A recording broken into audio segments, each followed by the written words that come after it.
നമസ്കാരം. ഇന്ന് നമുക്ക് വളരെ വിവാദമായി നിൽക്കുന്ന ഗണപതി വിഷയത്തിലേക്ക് അല്ലെങ്കിൽ അതിനെക്കുറിച്ചുള്ള ഒരു അന്വേഷണം നടത്താം എന്ന് വിചാരിക്കുന്നു. ഈ അടുത്ത കാലത്ത് ഭാരതത്തിൽ ആദിമകാലം മുതൽ പ്ലാസ്റ്റിക് സർജറി നിലനിന്നിരുന്നു എന്നും അങ്ങനെയാണ് മനുഷ്യ ശരീരത്തിൽ ആനത്തല വച്ചു പിടിപ്പിച്ചത് എന്നും അത് ശാസ്ത്രത്തിൽ അത്യധികം മുമ്പിലായിരുന്നു ഭാരതം എന്നും ഒരു വശത്ത് വാദിക്കുമ്പോൾ, കേരളത്തിൽ നിന്ന് മറ്റൊരു ജനപ്രതിനിധി അതങ്ങനെയല്ല, അത് വെറും മിത്താണ് എന്നും പറയുകയുണ്ടായി. ഇത് തമ്മിലുള്ള സംഘർഷം നടക്കുന്ന ഒരു സന്ദർഭത്തിലാണ് നമ്മൾ ഗണപതിയുടെ ചരിത്രത്തിനെക്കുറിച്ച് അന്വേഷിക്കുന്നത്. അപ്പം ഇവിടെ ഒരു ഭാഗത്ത് മിത്തും വേറൊരു ഭാഗത്ത് സത്യവും തമ്മിലാണ് ഏറ്റുമുട്ടുന്നത്. അപ്പോൾ മിത്ത് എന്ന് പറഞ്ഞത് ഒരു കേരളത്തിൽ നിന്നുള്ള ഒരു രാഷ്ട്രീയ നേതാവാണ്, ജനപ്രതിനിധിയാണ്. അത് സത്യമായിരുന്നു എന്ന് പറഞ്ഞത് കേന്ദ്രത്തിലെ മറ്റൊരു ജനപ്രതിനിധിയുമാണ്. അപ്പോൾ യഥാർത്ഥത്തിൽ മിത്തിനും സത്യത്തിനും ഇടയിൽ, മിത്ത് എന്ന് പറയുന്നത് നമ്മൾ ഉത്തരം കണ്ടെത്താൻ കഴിയാത്ത ഒരു സമസ്യയ്ക്ക് നമ്മൾ സ്വയം നിർമ്മിച്ചെടുക്കുന്ന കെട്ടുകഥകളാണ് മിത്തുകൾ. എന്നാൽ സത്യം എന്ന് പറയുന്നത് ശുദ്ധമായ ചരിത്രവുമാണ്. ഈ സത്യത്തിനും മിത്തിനുമിടയിൽ മറ്റൊരു പ്രതിഭാസമുണ്ട്. അതിനെക്കുറിച്ച് ആരും അധികം പറഞ്ഞു കേൾക്കാറില്ല. അത് മലയാളത്തിൽ ഐതിഹ്യം എന്നും ഇംഗ്ലീഷിൽ ലെജൻഡ് എന്നും പറയും.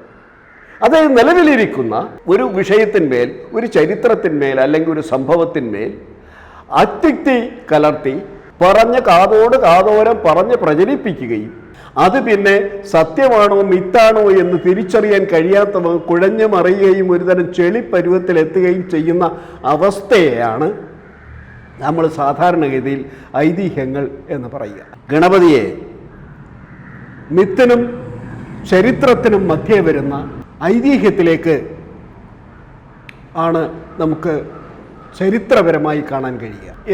BC 256 ബുദ്ധമതത്തിനെ ഒരു രാജകീയ മതമാക്കി മാറ്റിയ സമ്രാട്ട് അശോകൻ ഉത്തർപ്രദേശിലെ ഖാൽസി എന്ന പട്ടണത്തിൽ ഒരു ലിഖിതം കൊത്തിവെച്ചിട്ടുണ്ട്. ആ ലിഖിതം ഇതാണ്. ഒരു കൊമ്പനാനയുടെ ചിത്രമാണ്. അതിനകത്ത് ബ്രാഹ്മി ലിപിയിൽ ധമ്മം എന്നെഴുതി വെച്ചിട്ടുണ്ട്. പാലി ഭാഷയിൽ ധമ്മം എന്ന് പറഞ്ഞാൽ സംസ്കൃതത്തിലെ ധർമ്മമാണ്. അപ്പോൾ ആനയെ ധർമ്മത്തിൻ്റെ പ്രതീകമായി ഥേരവാദ ബുദ്ധമതക്കാർ കണ്ടിരുന്നു. അതിൻ്റെ ഒരു തെളിവാണ് ഈ കൊമ്പനാനയും കൊമ്പനാനയുടെ കീഴെ കൊത്തിയിട്ടുള്ള ധമ്മം എന്ന പദവും. ഇതിന് ഉപോത്ബലകമായി മറ്റൊരു കാര്യം കൂടിയുള്ളത്, ക്ഷത്രിയ രാജാക്കന്മാർ വനത്തിൽ തപസ് ചെയ്യുന്ന മഹർഷിമാരെയും സന്യാസിമാരെയും സംരക്ഷിക്കുന്നതിനായി നായാട്ട് ആചാരപൂർവ്വം നടത്തണം എന്നൊരു നിർദ്ദേശമുണ്ട്. സ്മൃതികളൊക്കെ പറയുന്നുണ്ട്. ഈവൻ നമ്മുടെ ശങ്കരാചാര്യ വിരചിതം എന്ന് കരുതുന്ന ശാങ്കര സ്മൃതിയിൽ വരെ നായാട്ടിനെ കുറിച്ച് പറയുന്നുണ്ട്. മഹർഷിമാരെ സംരക്ഷിക്കേണ്ട വനത്തിൽ തപസ് ചെയ്യുന്ന മഹർഷിമാരെ സംരക്ഷിക്കേണ്ടുന്ന ഉത്തരവാദിത്വം രാജാവിൽ നിക്ഷിപ്തമാണ്. പക്ഷേ ആനയെ കൊല്ലാൻ പാടില്ല. ആനയെ ഭീഷണിപ്പെടുത്തി ഉൾവനത്തിലേക്ക് കയറ്റി വിടുകയല്ലാതെ ആനയെ കൊല്ലരുത്. ആനയെ കൊന്നാൽ അത് മഹാപാപമായി തീരും, ധർമ്മധ്വംസനമായി മാറും. അതുകൊണ്ട് ഒരു കാരണവശാലും ആനയെ കൊല്ലരുത്, പ്രത്യേകിച്ച് കൊമ്പനെ ആണാനയെ കൊല്ലരുത് എന്ന് സ്മൃതികൾ ആവർത്തിച്ച് പറയും. ഇത് നമ്മുടെ ശാങ്കര സ്മൃതി എന്ന് പറയുന്ന ലഘുധർമ്മ പ്രകാശികയിലും ആനയെ കൊല്ലരുത് എന്ന് നിർദ്ദേശമുണ്ട്. എന്ന് പറഞ്ഞാൽ ധർമ്മത്തിൻ്റെ പ്രതീകമായി ആനയെ ഹിന്ദുമത വിശ്വാസികളും ബുദ്ധമതത്തിലെ ഥേരവാദ വിശ്വാസികളും കണ്ടിരുന്നു എന്നാണ് അതിൻ്റെ അർത്ഥം. ഇതിൻ്റെ പ്രതീകമായിട്ടാണ് അശോകൻ ഖാൽസി പട്ടണത്തിൽ ആനയുടെ പ്രതിരൂപം കൊത്തിവെച്ച് അതിൻ്റെ കീഴിൽ ധമ്മം എന്ന് എഴുതി വച്ചത്. എന്നാൽ ഈ ആനയെ ഇത് ഗാണപത്യം എന്ന ഒരു മതം രൂപപ്പെട്ടു. അതായത് നമ്മുടെ ഥേരവാദ ബുദ്ധമതത്തിൽ നിന്നും ഗാണപത്യം എന്ന് പറയുന്ന ഒരു മതം രൂപപ്പെട്ടു വന്നു. ഇത് മഹാരാഷ്ട്ര കേന്ദ്രീകരിച്ചാണ് ഗാണപത്യം രൂപപ്പെട്ടത്. ഈ ഗാണപത്യം രൂപപ്പെട്ടപ്പോൾ അതേ സമയത്ത് തന്നെ ഈ ഹിന്ദുമത വിശ്വാസികളിൽ പലരും ഈ ആനയെ, അതായത് ഈ ഗണപതിയെ ആനയെ ആരാധിക്കുന്നത് തെറ്റാണ് എന്ന് വിശ്വസിക്കുന്ന ഒരു വിഭാഗം ഉണ്ടായിരുന്നു. ആ വിഭാഗത്തിനെ കുറിച്ച് പറയുന്നതാണ് സ്വക്രീഡി ശ്വേനദീപി ച കന്യകാദൂഷക ഏവച ഹിംസ്രോ വൃഷലവൃത്തിച്ച ഗണാനാം ചൈവ യാചക എന്നാണ്.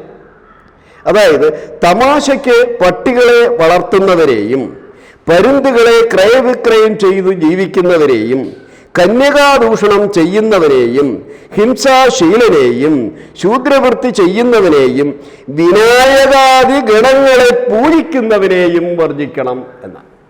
വിനായകനെ പൂജിക്കുന്നവനെ വർജിക്കണം എന്നാണ്. വിനായകനെ പൂജിക്കുന്നവനെ വർജിക്കണമെന്ന് പറയുന്ന കാരണം ഈ ഗണപതിയെ ആദ്യകാലങ്ങളിൽ പറയുന്നത് വിനയുടെ നായകൻ എന്നാണ്. വിഘ്നനാശകൻ എന്നല്ല, വിഘ്നങ്ങളുടെ നായകൻ എന്നാണ്. ഈ വിഘ്നങ്ങളുടെ നായകനായ ഗണപതിയെ തൃപ്തിപ്പെടുത്തിയാൽ മാത്രമേ ശുഭകാര്യങ്ങൾ നടക്കൂ എന്നൊരു വിശ്വാസം മഹാരാഷ്ട്രയിൽ രൂപപ്പെട്ടു. അങ്ങനെ ക്രമേണ കൊണ്ട് ഈ വിനയുടെ നായകനായ ഗണപതിയെ വിഘ്നനാശകനായി സദ്ദേവതയായി മാറ്റിയെടുക്കുകയാണ് ചെയ്തത്. ഗ്രഹ്യ സൂത്രത്തിലൊക്കെ ഗണപതിയെയും ആനയെയുമൊക്കെ സ്വപ്നം കാണുന്നവൻ തറയിൽ ആഞ്ഞു ചവിട്ടുകയും ബോധമില്ലാതെ വർത്തമാനം പറയുകയും പാതിരാത്രി ഞെട്ടി ഉണരുകയും ചെയ്യുമെന്ന് ഗാഹവത്യ സൂത്രത്തിൽ കൃത്യമായി പറയുന്നുണ്ട്. അപ്പോൾ ആനയെ ഒരു ഭാഗത്ത് ആരാധിക്കുമ്പോൾ തന്നെ ആനയുടെ പേരിലുണ്ടായ ഗാണപത്യക്കാരുടെ ഗണപതിയെ ഒരു വിഘ്നത്തിൻ്റെ നായകനായി കാണുകയും ആ വിഘ്ന നായകനാണ് പിൽക്കാലത്ത് വിഘ്നേശ്വരനായി മാറിയത് എന്നും റോയിന ഗ്രവാൾ, അവരുടെ പേര് ഒരു സ്ത്രീ ഗവേഷകയാണ്, റോയിന ഗ്രവാൾ എന്നാണ് അവരുടെ പേര്. അവർ ഗണപതിയെക്കുറിച്ച് നടത്തിയ ഗവേഷണത്തിൽ കൃത്യമായി മഹാരാഷ്ട്ര കേന്ദ്രീകരിച്ചാണ് ഗാണപത്യ മതം രൂപപ്പെട്ടത് എന്ന് പറയുന്നു. അപ്പൊ ഈ ഗാണപത്യ മതത്തിൽ എല്ലാ കാലത്തും ആന തന്നെയായിരുന്നു ചിഹ്നം. അപ്പോൾ ഹിന്ദു മതത്തിനകത്ത് തന്നെ അല്ലെങ്കിൽ ബുദ്ധമതത്തിനകത്ത് തന്നെ ആനയെ ധർമ്മത്തിന്റെ പ്രതീകമായി ആരാധിക്കുമ്പോൾ തന്നെ ഒരു ഭാഗത്ത് ആനയെ സ്വപ്നം കാണുന്നത് ദോഷകരമായ, അതായത് പട്ടിയെ വളർത്തുന്നതിനും അതുപോലെ പക്ഷികളെ ക്രയവിക്രയം ചെയ്യുന്നതും ഇതിന് തുല്യമായി കണ്ടിരുന്നു എന്നുള്ളത്. ഏകദേശം 9-ാം നൂറ്റാണ്ടിൻ്റെ തുടക്കത്തോടുകൂടി ശങ്കരാചാര്യർ ഹിന്ദുമതത്തിനൊരു നവോത്ഥാനം സൃഷ്ടിക്കുന്നതിന് വേണ്ടി ഇന്ത്യയാകെ സഞ്ചരിക്കുകയും അങ്ങനെ ഹിന്ദു മതത്തിനകത്തുള്ള 6 മതങ്ങളെ, അല്ലെങ്കിൽ ഇന്ത്യയിൽ പല ഭാഗത്തായി നിന്ന് 6 മതങ്ങളെ സംയോജിപ്പിച്ച് ഷൺമത സ്ഥാപകൻ എന്നൊരു പേര് അദ്ദേഹം സ്വീകരിക്കുകയും ചെയ്തിട്ടുണ്ട്. അദ്ദേഹം സ്വീകരിച്ചതല്ല, പിൽക്കാലത്തെ ചരിത്രകാരന്മാർ അദ്ദേഹത്തിന് ചാർത്തിക്കൊടുത്ത പേരാണ് ഷൺമത സ്ഥാപകൻ. ഷൺമത സ്ഥാപകരിൽ 6 മതങ്ങളാണ് അദ്ദേഹം, അതായത് ജൈനം, ബൗദ്ധം, കൗമാരം, ഗാണപത്യം തുടങ്ങിയ 6 മതങ്ങളെ ഹിന്ദു മതത്തിലേക്ക് ലയിപ്പിച്ചെടുത്തു. അങ്ങനെയാണ് ഈ ക്ഷേത്ര സമുച്ചയങ്ങൾ ഉണ്ടായി വന്നത്. ശിവനും വിഷ്ണുവും ഗണപതിയും അയ്യപ്പനും സരസ്വതിയും ഒക്കെ രൂപപ്പെട്ടു വന്നത്, അതായത് ക്ഷേത്രങ്ങളുടെ സമുച്ചയങ്ങൾ രൂപപ്പെടുന്നത് ശങ്കരാചാര്യർക്ക് ശേഷമാണ്. കാരണം 6 മതങ്ങളെ സ്വീകരിക്കുകയും 6 മതങ്ങളുടെയും കുലദേവതകളെ അദ്ദേഹം ഹിന്ദു മതത്തിലേക്ക് കൊണ്ടുവരികയും ചെയ്തു. അതുകൊണ്ടാണ് അദ്ദേഹത്തിന് ഷൺമത സ്ഥാപകൻ. പക്ഷേ ഈ ബുദ്ധമതത്തിനെ ഇതിനകത്ത് ലയിപ്പിക്കുന്നതിനോട് അന്നത്തെ ഹിന്ദു പക്ഷപാതികളായ സ്മൃതികാരന്മാർ അനുവദിച്ചിരുന്നില്ല, അല്ലെങ്കിൽ എതിർത്തിരുന്നു. അതുകൊണ്ട് അദ്ദേഹത്തിൻ്റെ പരിഹാസ പേര് കൂടി ചേർത്തിക്കൊടുത്തു, പ്രച്ഛന്ന ബുദ്ധൻ.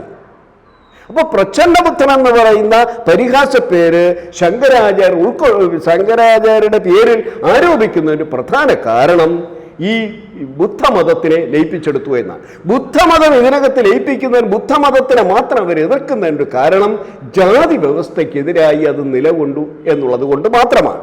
മറിച്ച് കൗമാരം എന്ന് പറയുന്ന പിന്നെ നമ്മുടെ പിന്നെ സുബ്രഹ്മണ്യനെ ആരാധിക്കുന്നവരെ ലയിപ്പിക്കുന്നതിനോട് അവർക്ക് വിരോധമില്ല, പിന്നെ ജൈനമതത്തിനെ ലയിപ്പിച്ചതിനോട് വിരോധമില്ല, ബാക്കി ഒരു മതങ്ങളെയും ലയിപ്പിക്കുന്നതിനോട് ബന്ധമില്ല. പക്ഷേ ബുദ്ധമതത്തിനെ ലയിപ്പിക്കുന്നതിനോട് അവർ ശക്തമായി എതിർത്തിരുന്നത് കൊണ്ടാണ് അദ്ദേഹത്തിന് പ്രച്ഛന്ന ബുദ്ധൻ എന്ന് പേര് വന്നത്.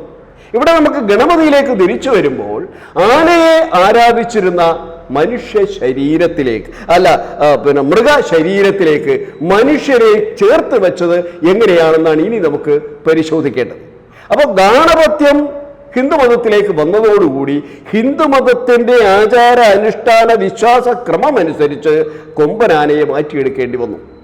അങ്ങനെ നമ്മുടെ നരസിംഹം അറിയാം, മനുഷ്യ ശരീരവും സിംഹത്തിന്റെ തലയുമുള്ള ഒരവതാരമാണ്, വിഷ്ണുവിൻ്റെ അവതാരമാണ് നരസിംഹം. അതുപോലെ തന്നെയാണ് നമ്മുടെ പിന്നെ മറ്റൊരു ദേവതയുണ്ട്, അതാണ് മത്സ്യം കൂർമ്മം വരാഹം. വരാഹം എന്ന് പറയുന്നത് പന്നി ഒരു അവതാരമാണ്, മൂന്നാമത്തെ അവതാരമാണ്. അതിനും നമ്മൾ പന്നിയുടെ തല കൊടുക്കുകയും മനുഷ്യ ശരീരത്തിൽ രൂപപ്പെടുത്തിയെടുത്ത് മറ്റൊരു ദൈവത്തിന്, അതായത് മനുഷ്യരൂപം ദൈവങ്ങൾക്ക്, അതായത് മൃഗ ദൈവങ്ങൾക്ക്, മൃഗദേവതകൾക്ക് മനുഷ്യ ശരീരം കൊടുക്കുക എന്ന്. അതേപോലെ ജലകന്യകയെ തിരിച്ചാണ്. കാരണം എന്ന് പറഞ്ഞാൽ സ്ത്രീയുടെ മുഖവും മത്സ്യത്തിന്റെ ശരീരവുമാണ്. ഇത് ഗ്രീക്കിൽ നിന്ന് നമ്മൾ സ്വീകരിച്ചാണ്. ഗ്രീക്കിൽ കഴുതയുടെ മുഖവും മനുഷ്യ ശരീരമുള്ള ദേവതകളെ നമുക്ക് കാണാൻ പറ്റും. അതുപോലെ കുതിര മുഖവും പിന്നെ മനുഷ്യ ശരീരവുമുള്ള ദേവതകളെ നമുക്ക് ഗ്രീക്ക് മിത്തോളജിയിൽ കാണാൻ പറ്റും. ഇതിനെ അനുകരിച്ച് നമ്മൾ ഇവിടെ എല്ലാ പിന്നെ ഈ മൃഗ ദേവതകളെ മുഴുവൻ മനുഷ്യ ശരീരവും മൃഗത്തിൻ്റെ തലയും കൊടുത്ത് രൂപപ്പെടുത്തിയെടുത്തതാണ് ഗണപതിയും പിന്നെ വരാഹ മൂർത്തിയും നരസിംഹമൂർത്തിയും ഒക്കെ. അപ്പോൾ അങ്ങനെയാണ് ഗണപതിക്ക് ഇത്തരം ഒരു രൂപം. അപ്പോൾ ഇതിൻ്റെ ക്രോണോളജി ഉണ്ട്. കൊമ്പനാനയിൽ, അതായത് നായാട്ടിൽ തുടങ്ങി, നായാട്ടിൽ ദൈവത്തെ പിന്നെ ആനയെ ആക്രമിക്കുന്നത് അല്ലെങ്കിൽ അമ്പെയ്യുന്നത് നിരോധിച്ചിട്ടുണ്ട്. അവിടെ നിന്ന് ഇത് ധർമ്മത്തിൻ്റെ പ്രതീകമായി പിന്നെ ഥേരവാദ ബുദ്ധമതക്കാർ സ്വീകരിക്കുകയും അശോകൻ കൊത്തിവെക്കുകയും ചെയ്തു. ഇതിൽ നിന്ന് നേരെ പിന്നെ ഈ ധർമ്മത്തിൻ്റെ വക്താക്കളായി വന്ന ഥേരവാദ ബുദ്ധമതക്കാർ അവരുടെ ചിഹ്നമായി ഇതിനെ സ്വീകരിച്ചു. ക്രമേണ ഇത് ഹിന്ദുമതത്തിലേക്ക് ശങ്കരാചാര്യൻ ലയിപ്പിക്കുന്നതോടുകൂടി ഏതാണ്ട് 8-9 നൂറ്റാണ്ടുകളോടുകൂടി മനുഷ്യ ശരീരവും മൃഗത്തിൻ്റെ, അതായത് ആനയുടെ തലയുമുള്ള ദേവതയെ സൃഷ്ടിച്ചെടുക്കുകയും ഗണപതി, ഗണങ്ങളുടെ പതി എന്നുള്ള നിലയ്ക്ക് അത് പിന്നെ അറിയപ്പെടുകയും ചെയ്തു. ആദ്യകാലത്ത് ഇത് ഗണാസുരൻ എന്നാണ് അറിയപ്പെട്ടിരുന്നത്. ഈ ഗണാസുരൻ എന്ന് പറയുന്നത് മുഴുവൻ വിഘ്നങ്ങളുടെയും ദേവതയാണ്. അതുകൊണ്ട് വിഘ്നം വരുത്താതിരിക്കാൻ ആദ്യമായി ഗണപതിയെ പ്രീതിപ്പെടുത്തുക എന്ന സമ്പ്രദായം പിൽക്കാലത്ത് ഈ ഗണപതിയെ സദ്ദേവതയാക്കി മാറ്റുകയും ഈ സദ്ദേവതയുടെ പേരിൽ ഗണപതി അറിയപ്പെടുകയും ചെയ്തു. ഈ ഇങ്ങനെ ഒരു ചരിത്രം ഇതിനകത്തുണ്ട്. അപ്പോൾ ഇത് നമുക്കിതിനകത്ത് പൂർണ്ണമായും മിത്ത് എന്ന് പറഞ്ഞ് തള്ളിക്കളയാൻ കഴിയില്ല. ഇതിനകത്ത് കുറച്ച് ഐതിഹ്യമുണ്ട്, അല്പചരിത്രമുണ്ട്, എന്നാൽ മിത്തുകൾ കൊണ്ട് ഇതിനെ പൊതിഞ്ഞു വെച്ചിരിക്കുകയും ആണ്. അപ്പം ഇങ്ങനെയാണ് ഗണപതിയുടെ ഒരു കാര്യം. കേരളത്തിലേക്ക് ഗണപതി വരുന്നത് ഏകദേശം ഒരു 10-ാം നൂറ്റാണ്ടോടുകൂടിയാണ്. ഈ 10-ാം നൂറ്റാണ്ടിലാണ് ഗണപതി കേരളത്തിൽ. ആ 10-ാം നൂറ്റാണ്ടിന് മുമ്പുള്ള ഒരു ഗണപതി ബിംബങ്ങളും എങ്ങും കണ്ടെത്തില്ല. ഏറ്റവും പഴക്കമുള്ള ഗണപതി ബിംബം നമുക്ക് കിട്ടുന്നത് പത്മനാഭപുരം പാലസിലാണ്. പത്മനാഭപുരം പാലസിലെ ആ മ്യൂസിയത്തിൽ ഏറ്റവും പഴക്കമുള്ള 10-ാം നൂറ്റാണ്ടിലെ ഒരു ഗണപതി വിഗ്രഹം നമുക്ക് കാണാൻ പറ്റും. പിൽക്കാലത്ത് ഗണപതിക്ക് വിവിധ രൂപങ്ങളും അതിന് പ്രത്യേകം മന്ത്രങ്ങളും മൂലമന്ത്രങ്ങളും ഒക്കെ പിന്നെ ബ്രാഹ്മണ്യം സൃഷ്ടിച്ചു കൊടുത്തു. എങ്ങനെയാണ് ഇത് ബ്രാഹ്മണ്യത്തിന്റെ ദേവതയായത് എന്നുകൂടി നമുക്ക് പരിശോധിക്കാം. മഹാരാഷ്ട്രയിൽ ഗാണപത്യ മതം രൂപപ്പെട്ടു എന്ന് ഞാൻ പറഞ്ഞു. ഈ ഗാണപത്യ മതം രൂപപ്പെട്ടപ്പോൾ ഈ ഗാണപത്യ മതത്തിന് പിന്തുണ കൊടുത്തത് അവിടുത്തെ ഒരു ബ്രാഹ്മണ സമൂഹമായി. ഈ ബ്രാഹ്മണ സമൂഹം നേരെ തമിഴ്നാട്ടിലേക്ക് വന്നപ്പോൾ ഇവരെല്ലാം നമ്മൾ പട്ടന്മാരെന്ന് പറയുന്ന വിഭാഗം രൂപപ്പെട്ടു വന്നു. പട്ടൻ എന്ന് പറഞ്ഞാൽ അധ്യാപകൻ എന്നാണ്. പട്ടനും ചട്ടനും. ചട്ടൻ എന്ന് പറഞ്ഞാൽ വിദ്യാർത്ഥിയും, പട്ടൻ എന്ന് പറഞ്ഞാൽ അധ്യാപകനുമാണ്. അങ്ങനെ ബുദ്ധൻ എന്ന് പറയുന്ന മഹാശാസ്താവ്, അതായത് ശാസിക്കുന്നവൻ ശാസ്താവ് എന്നുള്ള അർത്ഥത്തിലാണ് പട്ടനുമൊക്കെ പിൽക്കാലത്ത് രൂപപ്പെട്ടു എന്ന്. ഈ പട്ടനെ നമ്മളിവിടെ പട്ടനാക്കി. ഈ ഭട്ട സമൂഹത്തിൻ്റെ ഇടയിൽ എല്ലാ ധനുമാസം 11-ാം തീയതിയും, അതായത് ശബരിമലയിൽ മണ്ഡലപൂജ നടക്കുന്ന അന്നേ ദിവസം പാതിരാത്രിയിൽ ഇവരുടെ സമൂഹ മഠങ്ങൾ കേന്ദ്രീകരിച്ച് ആ സമൂഹ മഠത്തിനകത്ത് വെച്ച് ശാസ്താപൂജ നടത്താറുണ്ട്. ഈ ശാസ്താപൂജ എന്ന് പറയുന്നത് ബന്ധുക്കളും സ്വന്തക്കാരും സമുദായക്കാരും അല്ലാതെ അന്യരെ പങ്കെടുപ്പിക്കാറില്ല. ഇത് ഈ തമിഴ്നാട്ടിൽ നിന്ന് വന്ന ഭട്ട സമൂഹം മാത്രം ചെയ്യുന്ന ഒരു ആരാധനാ സമ്പ്രദായമാണ് ഈ ശാസ്താ പൂജ എന്ന് പറയും. അങ്ങനെ കേരളത്തിലേക്ക് എഴുത്തുകാരായും കച്ചവടക്കാരായി ആദ്യകാലത്ത് ഇവിടുത്തെ കുരുമുളക് കച്ചവടം മുഴുവൻ ഈ പട്ടന്മാരായിരുന്നു. 1516 50 ബ്രാഹ്മണരെ പട്ടന്മാരെ പിടിച്ച് കഴുത്ത് വെട്ടിയതായി ഒരു രേഖ പോർച്ചുഗീസ് ഫാക്ടറി റെക്കോർഡുകളിലുണ്ട്. 516 റോഡ്രിക്സ് എന്ന് പറയുന്ന ഒരാള് ഒരു പോർച്ചുഗീസ് ഗവർണർ തമിഴ്നാട്ടിൽ നിന്ന് കുരുമുളക് കച്ചവടത്തിനായി വന്ന 50 ഭട്ടന്മാരെ പിടിച്ച് തലവെട്ടുകയും 5000 കാളകളെ പിടിച്ചെടുക്കുകയും ഒക്കെ ചെയ്തതായി അവരുടെ ഫാക്ടറി റെക്കോർഡ്സിലുണ്ട്. അപ്പോൾ അങ്ങനെ കച്ചവടക്കാർ വഴിയാണ് ഗണപതി കേരളത്തിലേക്ക് സ്ഥാനം പിടിക്കുന്നത്. ഇനി ഗണപതി എങ്ങനെയാണ് നമ്മുടെ എഴുത്ത് വിദ്യയെ സ്വാധീനിച്ചത് എന്നുകൂടി നമ്മൾ അറിയേണ്ടതുണ്ട്. അതായത് ഹരി ശ്രീ ഗണപതായേ നമഃ എന്നാണ് എഴുത്ത്. യഥാർത്ഥത്തിൽ വിദ്യയുടെ അതിദേവത എന്ന് പറയുന്ന സരസ്വതിയാണ്. സരസ്വതി നവസ്തുഭ്യം എന്നാണ് അത് പറയേണ്ടത്. അതിന് പകരം എന്തിനാണ് നമ്മൾ വിനായകനെ ഹരി ശ്രീ ഗണപതായേ നമഃ എന്ന് പറയുന്നത്? വിദ്യയുടെ അതിദേവതയെ ഇവിടെ മന്ത്രം പറയുന്നതിന് പകരം ഈ ഗണപതിയെ പറയുന്നത് എന്തുകൊണ്ടാണ്? ഇവിടെയാണ് അക്ഷരാഭ്യാസം അസുരന്മാർക്ക് മാത്രമായി, ശൂദ്രന്മാർക്ക് മാത്രമായി വിധിച്ചിരുന്നൊരു കാലം ഉണ്ടായിരുന്നു. അക്ഷരം എഴുതി പഠിക്കുന്നവനെ ജാതിയിൽ നിന്ന് പുറന്തള്ളുന്നൊരു കാലമാണ്. പക്ഷെ നമ്മൾ ഇന്ന് നമ്മുടെ നവോത്ഥാന പണ്ഡിതന്മാരൊക്കെ പറയുന്നത് തിരിച്ചാണ്. അങ്ങനെയല്ല. ഒരു ഉദാഹരണമാണ്, വ്യാസൻ മഹാഭാരതം എഴുതാൻ ഏൽപ്പിക്കുന്നത് ഗണപതിയാണ്. വ്യാസൻ പറഞ്ഞു കൊടുത്തു, ഗണപതി എഴുതി. അതുകൊണ്ടാണ് ഗണപതിയെ അക്ഷരത്തിൻ്റെ അതിദേവതയായി വയ്ക്കുകയും നമ്മളിത് എഴുതുകയും ചെയ്തു. കാരണം ഗണപതി എന്ന് പറയുന്നത് ബുദ്ധമതത്തിൽ നിന്ന് ഉരുത്തിരിഞ്ഞു വന്ന ഗണനായകനായതുകൊണ്ട് മാത്രമാണ് ഈ അക്ഷരത്തിൻ്റെ അതിദേവതയായി നമ്മൾ കൂട്ടുന്നത്. മറിച്ച് ബാക്കിയുള്ള സവർണ ദേവതകളാണ്. അത് സരസ്വതി ആയാലും ശരി, ശിവനായാലും ശരി, വിഷ്ണു ആയാലും ശരിയൊക്കെ ആദ്യകാലത്ത് സവർണ ബ്രാഹ്മണർ മാത്രം ആരാധിച്ചിരുന്ന ദേവതകൾ ആയതുകൊണ്ട് മാത്രമാണ് അവരെ ഒന്നും അക്ഷരദേവതകളായി കൂട്ടാതെ പകരം ഹരി ശ്രീ ഗണപതായേ നമഃ അവിഘ്നമസ്തു എന്ന് പറയുന്ന പദം പ്രത്യേകമാണ്. കാര്യം അവിഘ്നം ഉണ്ടാകാതിരിക്കാൻ, അവിഘ്നം സംഭവിക്കാൻ വേണ്ടിയാണ് നമ്മൾ ഗണപതിയെ എഴുത്തിൻ്റെ അതിദേവതയായി, അക്ഷരത്തിൻ്റെ അതിദേവതയായി കൂട്ടുന്നത്. അപ്പോൾ ഇതിനകത്ത് ദൈവങ്ങളുടെ തന്നെ മതങ്ങളുടെ തന്നെ ഒരു തരം ഈ ഉയർച്ചയും കയറ്റവും, അതായത് മേലോരും കീഴോരും, തമിഴ് ഭാഷയിൽ പറഞ്ഞാൽ മേലോരും കീഴോരും ജാതിക്കകത്തും മതത്തിനകത്തും ദൈവങ്ങളുടെ ഇടയിലും നിലനിന്നിരുന്നു എന്നുള്ളതിന് ഉത്തമ ഉദാഹരണമാണ് ഗണപതി മിത്തുകളും ഗണപതി ഐതിഹ്യങ്ങളും ഗണപതി ദേവത സമ്പ്രദായവും എല്ലാം. നന്ദി, നമസ്കാരം.